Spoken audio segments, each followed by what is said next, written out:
Hey guys, I wasn't sure if this moment would ever happen, but here is the first episode of season 3 of Creep Me Out, and I'm here with my close childhood friend, Michael.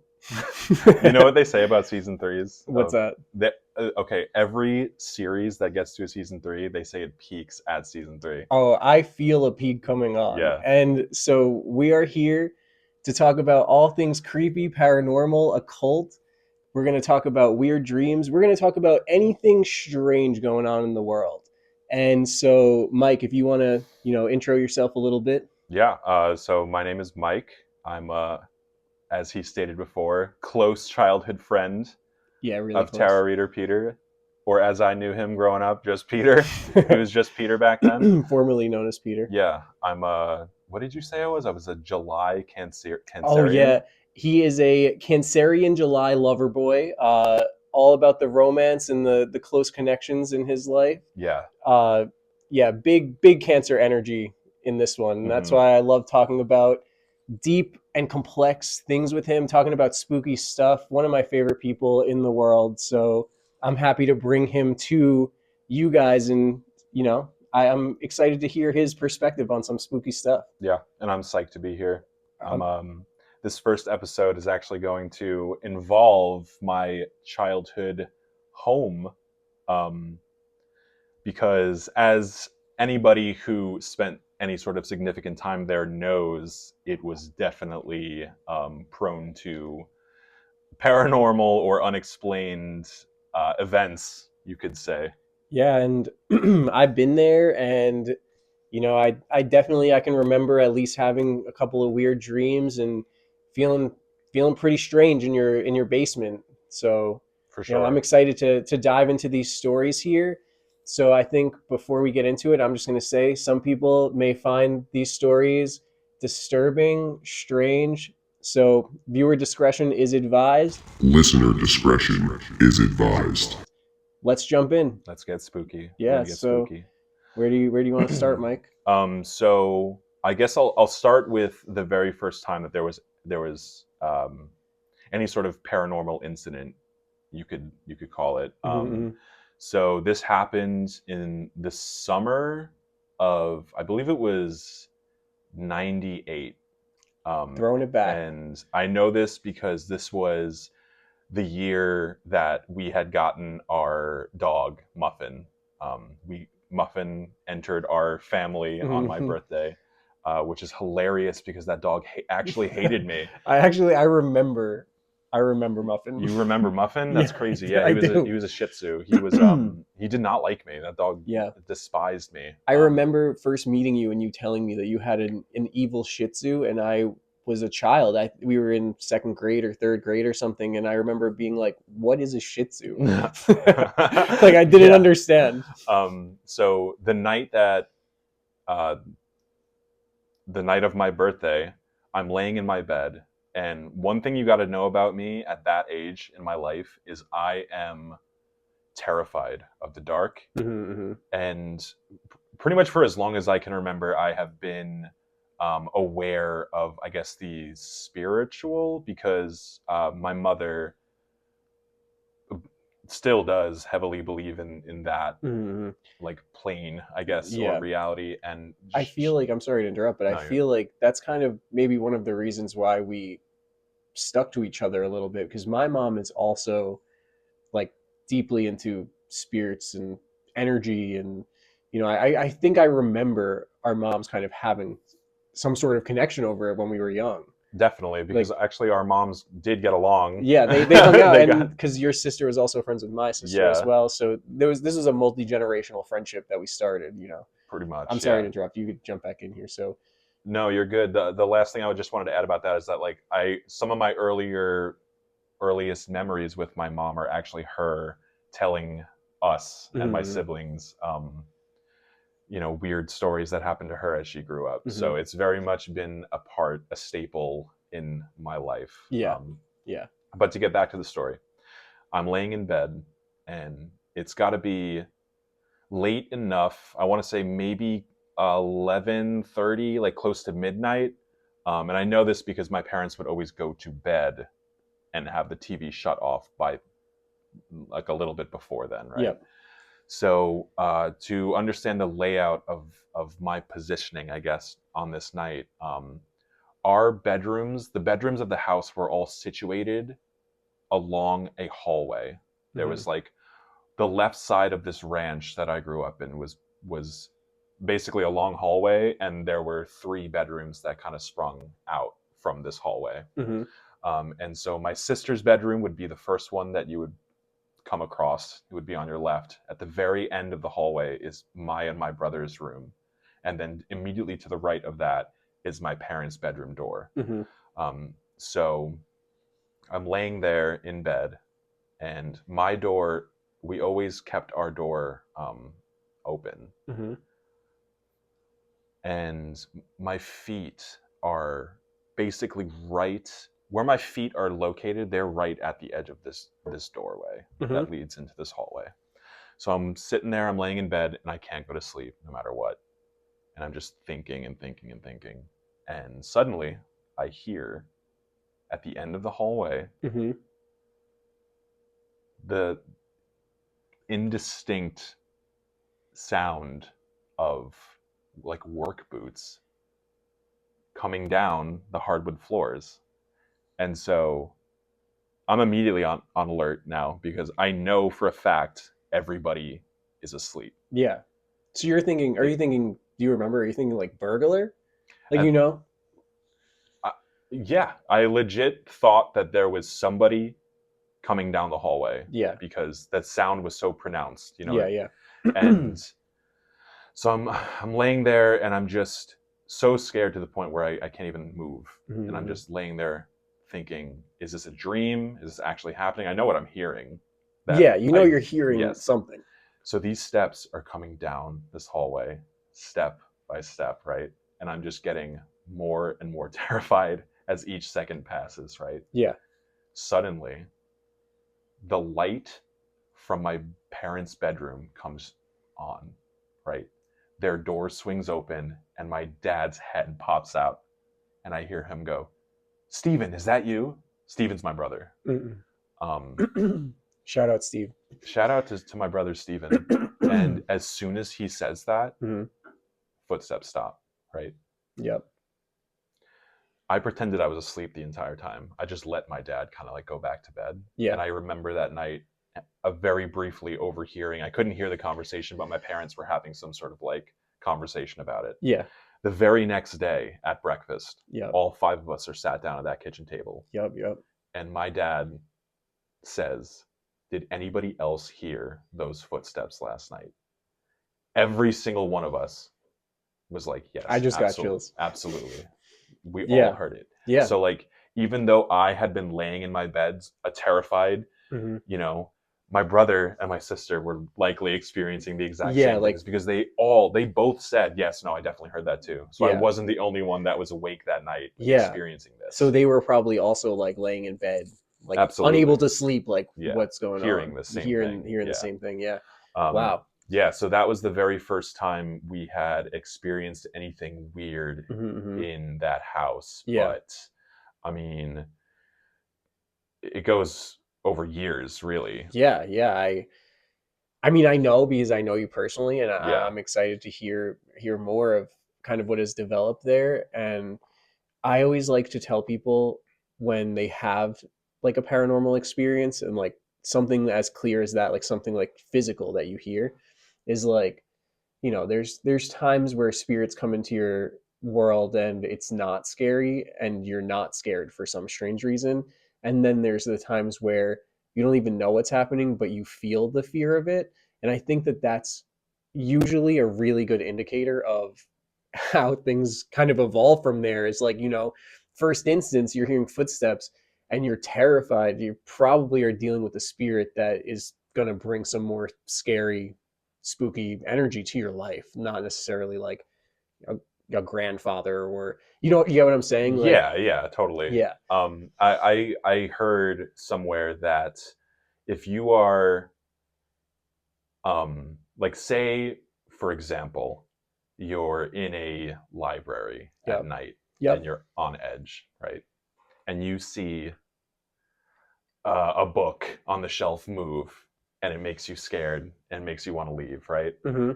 But say that same scenario, and you see that book move, and it absolutely terrifies you to your core. That book will then fly off that shelf at Yeah. you. Yeah. It's like the more receptive you are Hmm. to Hmm. these energies or entities, however Yeah. you want to like call it. Yeah. Um, yeah, The more power they the have, more power the more they power they have. they actually exhibit. I really agree with that, and I think like especially when it comes to fear, there. I think spirits in general, it's such an interesting topic because there's a lot of talk about like, conscious hauntings versus like memory hauntings, and That's right. There's like a and consciousness element yeah, to it. yeah, and I think fear is a really powerful emotion, and having a spirit that is trying to elicit fear to empower itself is kind of it's a very quickly a slippery slope into chaos, because it's hard not to be afraid when crazy stuff starts happening that shouldn't be happening. Of course It not. also it makes you Yeah. question your sanity, which I think is at the bottom of all spiritual endeavors. Is like, just like you were saying, you were laying in bed and you were like, is this a dream? In that moment you could feel it, that you're awake and you're hearing something weird, but it makes you question even still. Yeah, It's like it like it's plays into your own like I mania. I think in that it's like my brain trying to find some sort of safety net in the fact that, oh, this couldn't possibly be real. This couldn't possibly be happening. This Yeah, yeah, must be a dream. yeah, You kind of yeah, like um defend yourself yeah. Like you in try to that. like shelter yourself in the sane before you're willing to admit like, Yeah. no, that was not normal. Yeah. Um so I wanted to ask you what you thought about cursed objects. So, in my professional experience, objects can absolutely be cursed. Like, I don't know if you've ever heard of like Robert the doll in Florida, Oh but yeah. he Yeah. is certainly cursed. And, even saying his name, like, all respect to Robert, like, that's a spirit that I do not want any disrespect from, or that I do not mean to disrespect in any way, rather. But objects can certainly be cursed. I think, especially if someone is pouring a lot of negative energy into something on purpose, it can manifest in some really aggressive ways. So that is a good segue into a story that I really want to Yeah, yeah, share with you. jump in. Um, but first, I want to ask you because we grew up on Long Island together. Yep. Shout out to Long Island. Shout out to Yeah. growing up on Long Island Yeah. and not in Long Island. Yeah, shout out to growing up on Long Island. We Um, actually, I don't know if I didn't say this in the intro, but we met in either second grade or first grade or it's up third to grade. It's debate. up in the air. We don't really know, but it was one of those.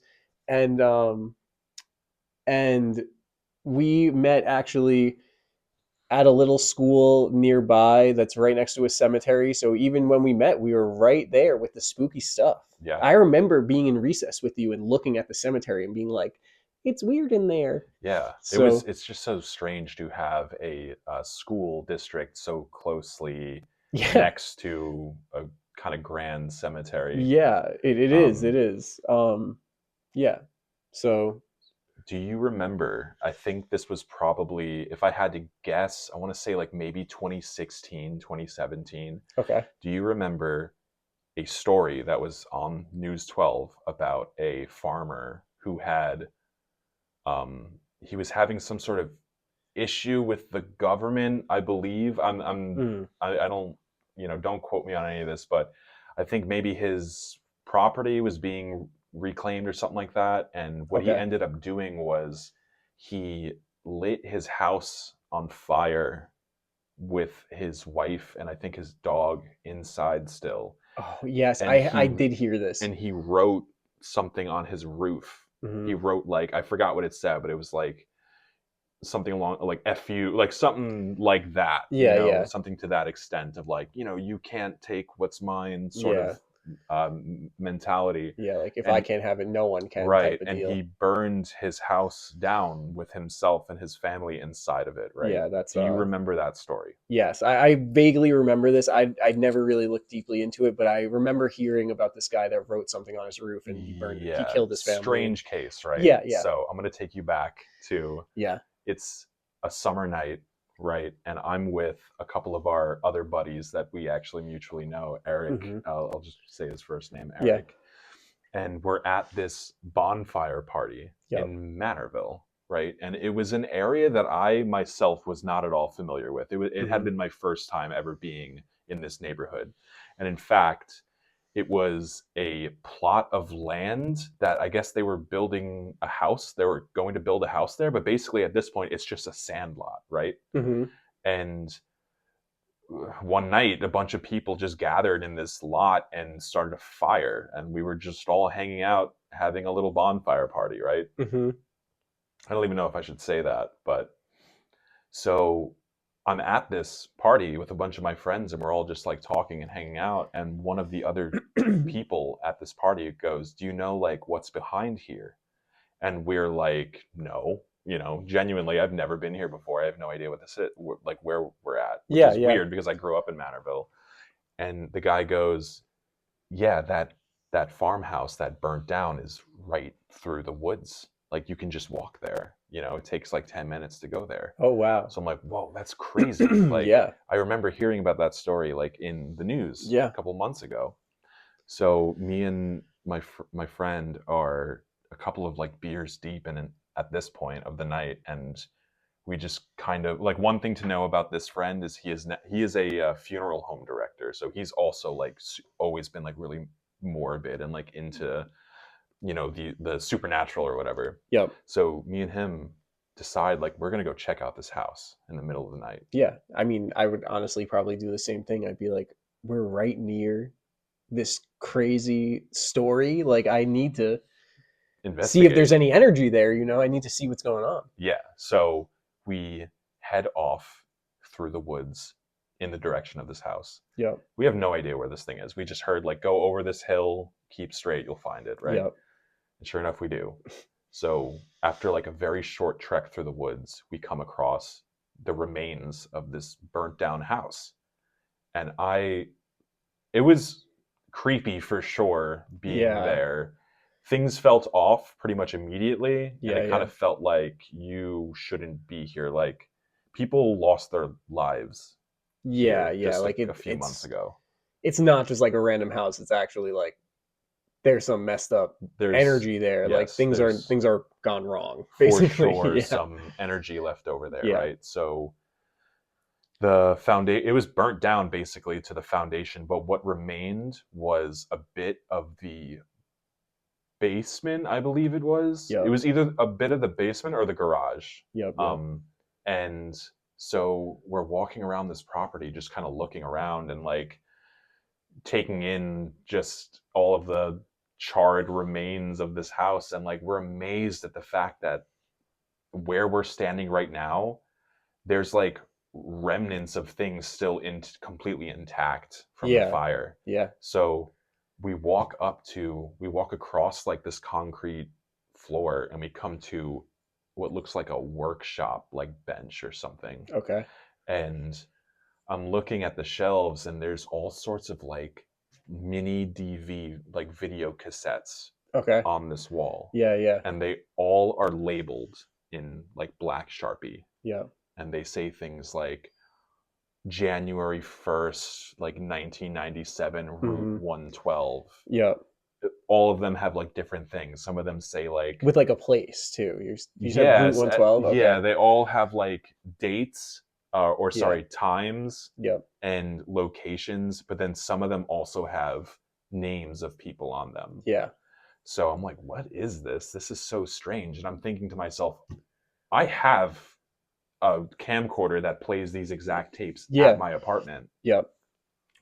So I'm like, I'm gonna take one of these. Yeah. Because I want to know what's on there. Absolutely. I mean, I would do the same thing, especially if like, you find a shelf of tapes that's labeled with names and places, and you're like, could be innocent, but like, Right. what is this? Because this guy killed people. Yeah. So you never Yeah, know. yeah. You never know. You never know, because this guy ends up burning his family a lot. You know what I mean? Yeah, So yeah, I grabbed the tape that says Route 111, and I yeah. grabbed that tape because I lived close to Route 111. I was like, Yeah. that's so strange that it's even there, right? So I Yeah. grab this cassette Yeah. and I leave. Okay, I never go back there again, but I take this cassette home with me that night, Mhm. and I come back to my apartment after the after the night, and I beeline it right to my shelf that has Mhm. my camcorder on it. I plug it in, turn the tape on, go to like rewatch what's on it. Nothing, just static, right? Yeah. I'm like, what the hell? I pull the tape out, push it back in, Yeah. close it, try and turn it on again. Again, nothing. Like, man, that's such a letdown. Yeah, you're like, what? I take the tape out and I put it back on the shelf. And I put the original cassette that was already in there that I know for a fact had hours of like content on it Yep. back into the camcorder, turn it on, thing stutters, makes a weird sound. Yeah. Now the screen won't go on.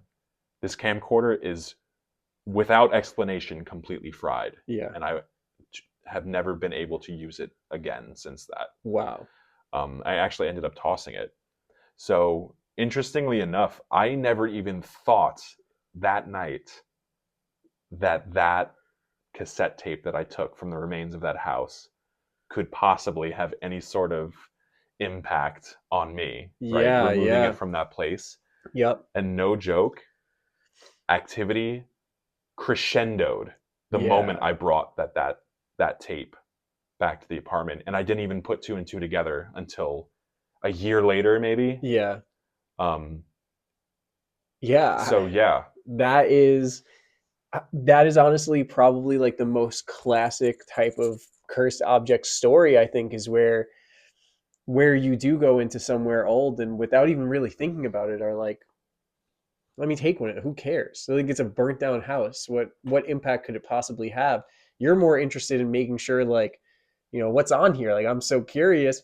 And then you bring it into your space and if it fried your camera, almost immediately there was some sort of energy that came along with that. And I would also say like my belief, the surefire way to create a haunting, I would say, like from everything that I've heard, from all of the stories that I've heard and the research that I've done myself, is when someone creates a situation where there's a lot of pain, misery, where there's a lot of really heavy emotions, and then also when there's blood poured out of you, like all of that adds up to leaving like kind of like a scar on the physical world where like, everything that those people owned could be anything, but it's usually something that was particularly important to someone that ends up being a cursed object.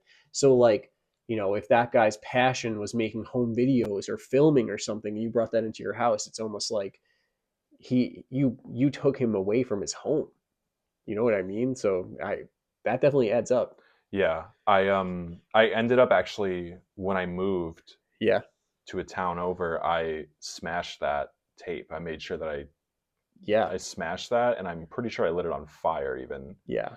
because I for sure was not bringing that thing with me. Yeah. That thing sat in a drawer on my shelf for, like I said, over a year after that. And nowadays, I believe that it played a role in some of the events in my life that took place afterwards, because those years are the roughest for me. Yeah. Yeah. And funnily enough, as soon as I moved out of that space, things like, Brightened up. yeah, it's like Yeah. I immediately was able to like take control again. Yeah. But Yeah. Wow. yeah, that must have mixed well with what was already going on in that house, because from Yeah. that point on there were a lot more, as you were saying, like with the how emotion kind of leaves a scar Yeah. in a Yeah. home. A lot of like poltergeist activity. Yeah. And an aggressive spirit loves chaos, right? Because chaos breeds heavy emotions and like conflict. And when you are in conflict, I feel like it's so much easier to catch someone off guard and to have them not even think like, oh, am I actually feeling this angry because it's coming from me?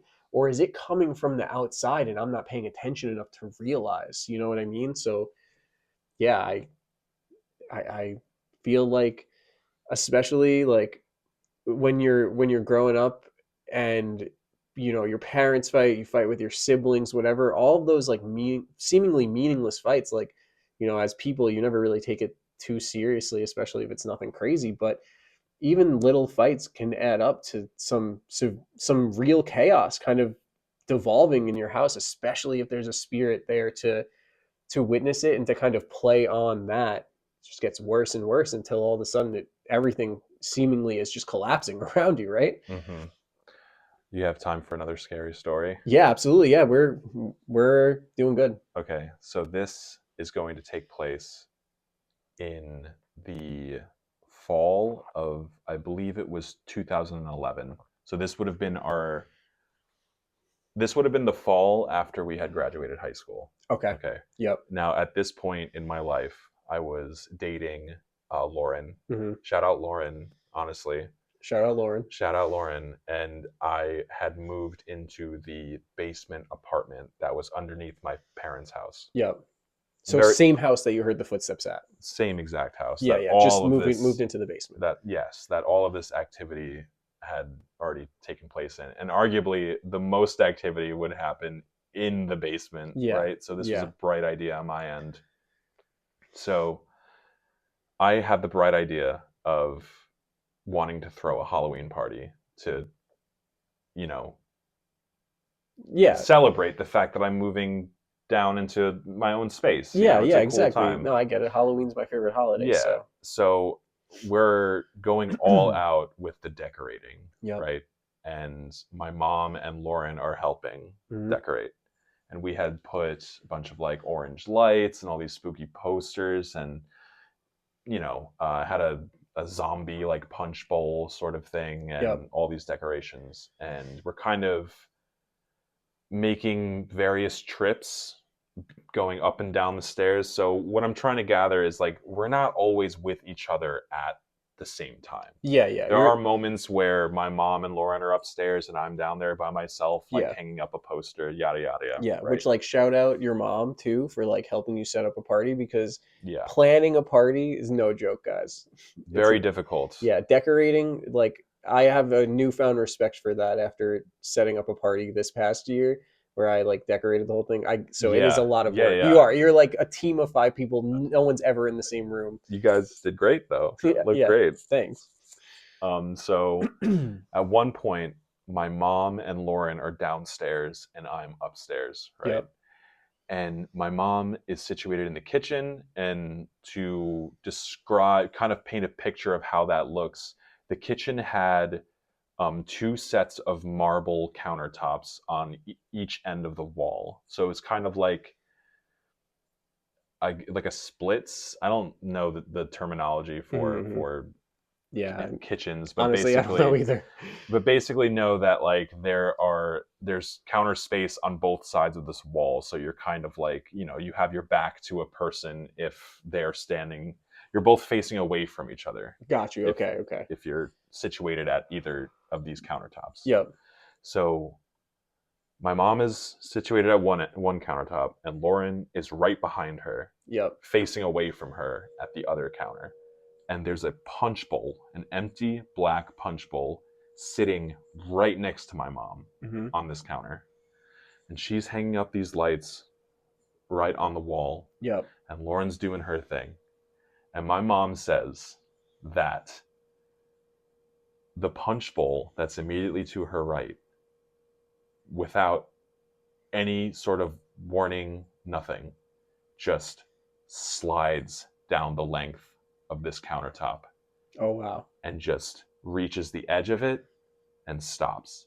And in fact, it makes such a noise as it slides across this counter that Lauren turns her head to the left, looks over her shoulder, and watches this thing also go. Yep. As it reaches its end, my mom and Lauren meet with their eyes. Mhm. And just, my mom goes, "Did you see that? Please tell me you saw that." And Lauren goes, "I saw that. That moved on its Yeah. own." They ran out of there. Oh no. I heard them screaming coming up those stairs. Yep. And yeah, I believe them. I completely Yeah. believe them. And I think that there are a lot of incidents in that house specifically in which like two people are a witness to it, and it's almost as if it wanted us to see it. Yeah. It wanted us to acknowledge it, because something about that, you never felt like you were alone there. You Yeah. always felt like you were being watched, Yeah. no matter what. And the OG Tarot Reader Peter fans will know that my catchphrase has always been, "We are never truly alone. Every place is haunted. So if you feel something weird, if you experience something weird, it's probably something weird. There's a lot more going on than I think we really acknowledge. We kind of overlook a lot in our modern times." Of course, but if you allow yourself to, because we are, I like to think of ourselves Yeah. as antenna, Yeah. right? Absolutely. Yeah. And if we can tune into those higher frequencies Mm-hmm. that exist, we can do crazy stuff. Yeah. That's how, like, monks can like walk on fire. They walk Exactly. across Exactly. fire, or like meditate themselves healed from yeah, sickness. And yeah. like, yeah, I fully believe in that. That's why energy healing is a thing. Yeah, yeah, of course. Yeah. And that's a big part of my life, is like tapping into that kind of mysterious energy. Like, overall things, I'm a witch, but I like to call myself like an explorer of mysteries, because who knows what there is to explore here. There's so much we don't understand. I'm endlessly curious Yeah. about those things in life. Yeah. And I feel like something like that, like a spirit that can move things physically, like that's kind of like an escalating haunting, is what I would say classify that as. Like, like once there's enough energy, once a spirit has enough energy to physically move something, like I feel like that's where it's kind of like a turning point. Like, if you start getting really afraid, if you start feeding fear into that, that's where it could become more and more aggressive over time. And was that the end of your story? Of that one, yeah. That one? But I have a follow-up one. Yeah, I mean, jump in. Sure. So as I was saying before, there were plenty of incidents in this house in which, Yeah. I had another witness to it. Yeah. So I knew I wasn't being crazy. Yeah, because yeah. other people would see these things with me, right? Yeah. So this story takes place with my friend Evan as a witness. Yep. Okay. And I will say that this is probably the most afraid I think I've ever been in my life. Mhm. There is one other moment that I can think of that tops this, and maybe that is for another episode, because Yeah. that is straight up, I wouldn't say that that's like ghostly or supernatural. That is just straight up something like glitch in the Matrix. Like, Oh yeah. we live in a simulation. Yeah. We live in a society. Yeah, yeah. You know what I We mean? love that. yeah. Creep Me Out is here for that story too. That's my favorite story. Yeah. So All time. that's going to be a whole nother episode. So make sure tune in. Yeah, tune in. Make sure you subscribe, save the podcast on Spotify, Apple, whatever. I don't even know. Absolutely. We're trying to make this a thing, guys. Yeah, we're going to do this once a week. So yeah. Before we get into this next story, I just wanted to make that clear. Mike's here to stay. He's my co-host. We are going to explore some mysteries together, and I'm excited to hear this next story. So whenever you're ready. Right. So this takes place one day after school. I want to say during like the peak of the physical poltergeist sort of activity, hauntings that were experienced at that house. Okay. I'm with my friend Evan, and we're in what is now my brother's room. Yeah. So I'm living downstairs at this point. Okay. But my brother's computer was in his room, and we were playing World of Warcraft. Okay. Yeah. So again, I'm going to do my best to describe the layout. So I'm sat at the computer. Yeah. And right to my left is a window, Mhm. and I'm sort of situated in the corner of this room. There's a window next to me, and immediately to my right is my laundry hamper. And I have Okay. one of those cylindrical laundry hampers. It's actually that exact one. Like, yeah. that, Oh, okay. see how that is set up with my Yeah. bass guitar in it? Story Yeah. relevant, Peter. I Okay. did that on purpose for you tonight as Oh, you came wow. over. Yeah. Wow. I know Guys, you guys can't see this, but there is a hamper with a bass guitar in it, and it is relevant to the story. I just want everyone to know that it is here. I'm yes, acknowledging it's it. present. The exact same one that is Wow. even in the story, okay? Same bass and everything. Okay. So that's it immediately to my right. So Mhm. close to the fact that like my elbow can bump into it, Yep. if I choose to. And now to the right of that hamper is my TV and my whatever you want to call it.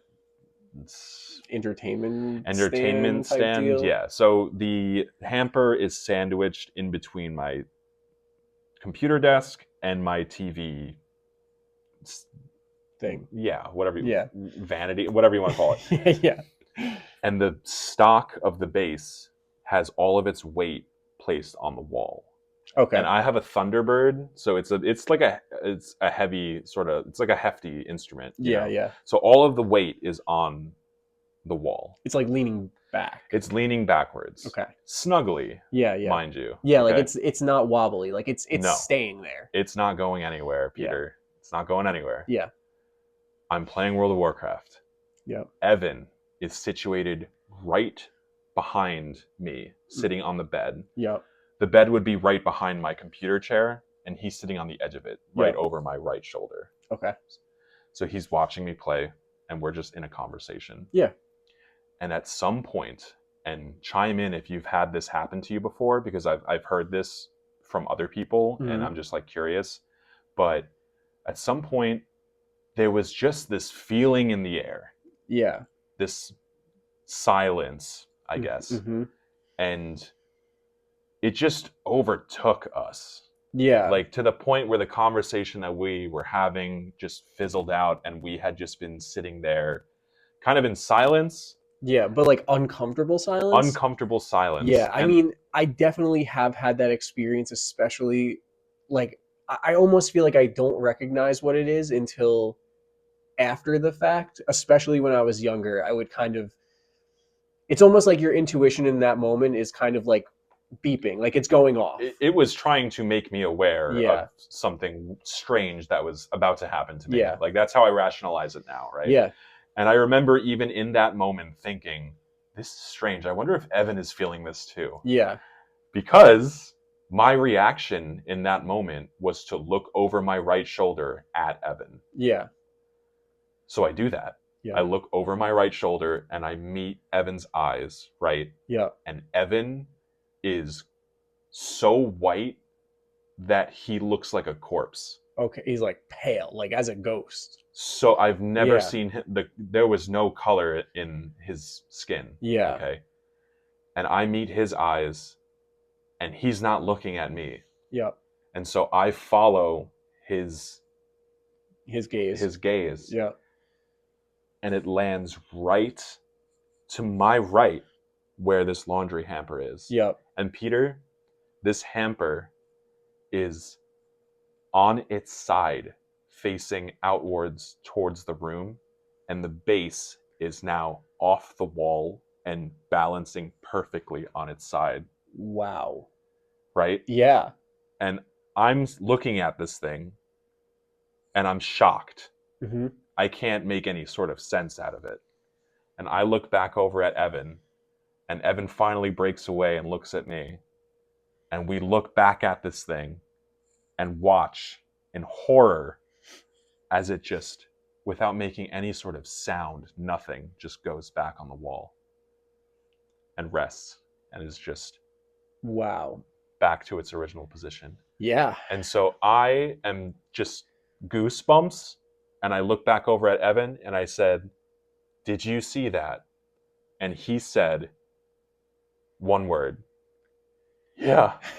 Just like that. Yeah. An Yeah. exasperated Yeah. Yeah. And me and him got up and we ran out of that room. We were Mhm. the only ones home at that point. Yep. We ran out of that room and we sat on the front porch outside until my brother got home from work later. Wow. Yeah. Once again, kind of putting it into the perspective of like, if it was that terrifying, it was kind of aggressively on purpose. Like, you know what I mean? Like, that absolutely is a spirit trying to be like, look what I can do. Because that's, that's. That was the most afraid I think I may have ever been in my life. Wow. Wow. Yeah. I can't make any sort of logical sense. It's not possible. I've Yeah. ran it through my mind so many times. Like, tried to rationalize trying it. to make some sort of logical excuse. Yeah. But there is none, and Yeah. sometimes there just isn't.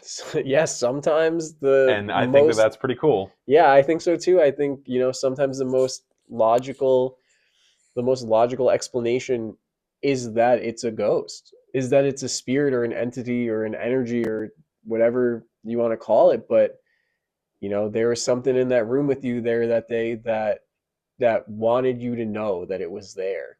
Yeah. And isn't that kind of crazy in itself? Is like, the spirits that are around us, they're not just around us and living in their own little world. They're aware that we exist. Right. And they're trying to make an impact on us in the physical. It's kind of a really interesting thing to think about. It makes you wonder, like, do we influence kind of like the spiritual world more than we even realize? I mean, I like to believe in that. Yeah. I think that we are like way more powerful and like at the center of the universe than we think we are. Yeah. I really believe that like, for example, Mm-hmm. I subscribe to the idea Like and that subscribe. yes, I subscribe to the idea that there is something else after this life, and Yeah. that we are like a part of consciousness, and that when we die, we maybe give up our shell, our like Mhm. mortal shell, but I don't think that that's the end of what makes you. You are just like an extension of higher consciousness. Yeah, I mean, I have to fully agree with that, and I'll give my own quick little spooky story here. It's like kind of relevant. So what makes me wonder, like, what is the spirit realm? Let's call it. What is that like? And do the spirits know when we are trying to contact them? Do they know that we're in the room with them? Like that type of thing. I've done the spirit box many, many times. And for those of you who don't know what the spirit box is, it's basically like a little frequency scanner that will go through frequencies, like radio frequencies, and it's not supposed to stick on anything for longer than a second, but energy interference can kind of make it stick on stations for longer, and it'll put together words. It's a really interesting tool. If you want to get into ghost hunting, it's what I think one of the most powerful ways of connecting with spirits.